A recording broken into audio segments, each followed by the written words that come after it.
Mengatakan halal darah Muhammadiyah, akan menghalalkan darah Muhammadiyah. Ini sungguh tragis ya. Nah, ini menjadi satu pertanyaan publik ini.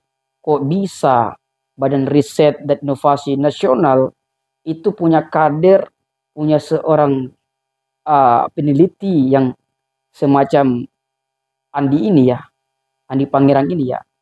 Ya, harusnya di tempat penelitian itu ya tempatnya orang-orang punya akal sehat ya.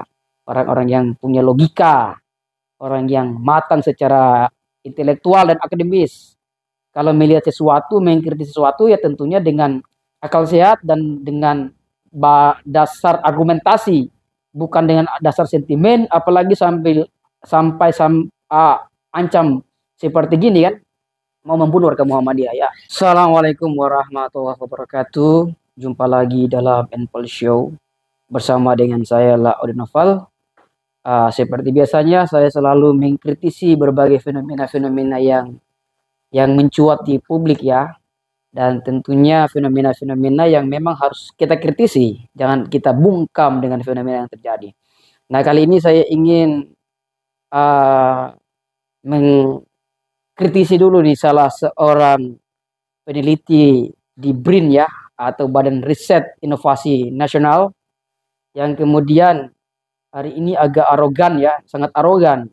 Bahkan kemudian bersikap seperti seorang preman di pasar yang kumuh, yaitu Andi Pangeran Hasanuddin, yang kemudian mengancam-ngancam akan membunuh warga Muhammadiyah ya. Ini tentu sangat kita sayangkan ya.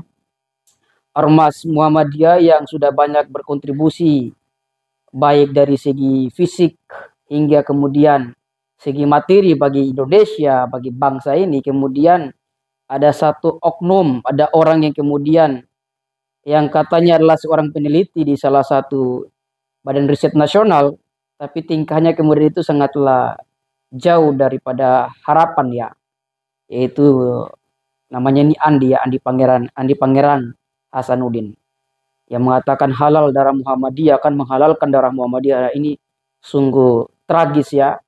Nah, ini menjadi satu pertanyaan publik ini. Kok bisa Badan Riset dan Inovasi Nasional itu punya kader, punya seorang peneliti yang semacam Andi ini ya, Andi Pangerang ini ya. Ya, harusnya di tempat penelitian itu ya tempatnya orang-orang punya akal sehat ya. Orang-orang yang punya logika, orang yang matang secara intelektual dan akademis. Kalau melihat sesuatu, mengkritik sesuatu ya tentunya dengan akal sehat dan dengan dasar argumentasi, bukan dengan dasar sentimen, apalagi sampai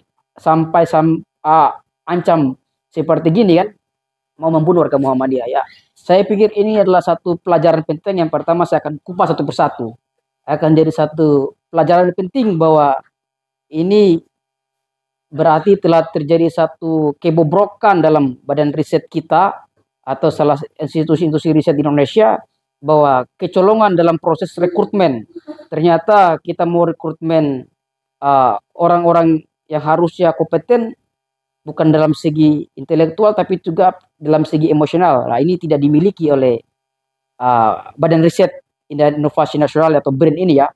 Artinya ada kecolongan di situ. Sehingga bisa melahirkan seperti nama Andi Pangerang ini yang tidak punya moralitas, tidak punya moralitas intelektual ya, sehingga berlagak seperti seorang preman gitu kan.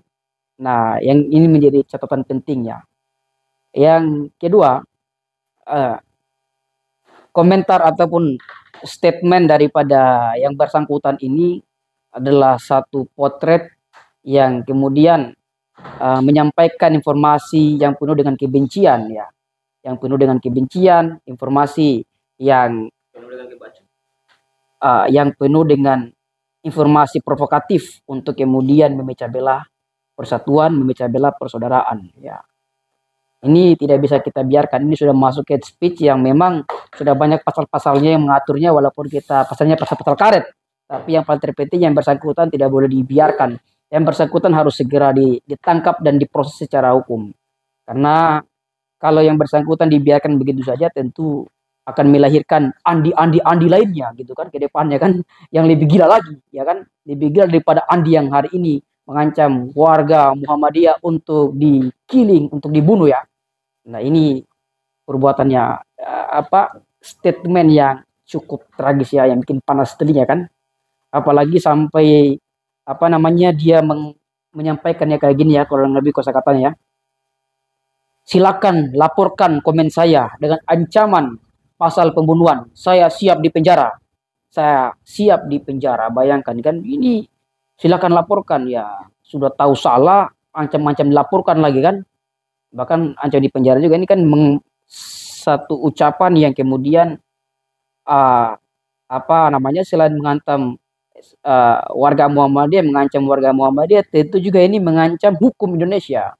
Ya kan? Silakan di penjara, saya sudah bosan begini-begini lah. Aduh, ini bullshit nih kan. Ini kurang kerjaan aja nih kan. Tapi masalahnya kurang kerjaan, kenapa harus menyasar salah satu ormas Indonesia? Ini ada persoalan apa kan begitu kan. Nah, ini tidak boleh kita biarkan.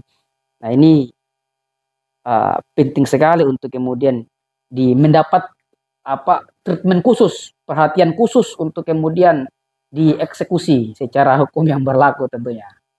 Nah, ini ada informasi pula bahwa yang bersangkutan itu akan menyampaikan permohonan maaf atau sudah menyampaikan permohonan maaf kepada Muhammadiyah. Ya, kita sebagai umat muslim apalagi momentum lebaran ini kan ya saling memaafkan. Ya, bisa aja kita saling memaafkan ya kan. Tapi tentu saja proses hukum harus lebih cepat daripada kata maaf itu. Jadi apapun kata maaf itu tidak akan menghapuskan perbuatan yang sudah dilakukan oleh yang bersangkutan.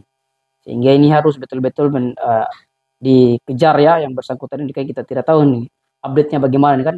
Ini biasanya pemerintah ini biasanya selalu responsif ya.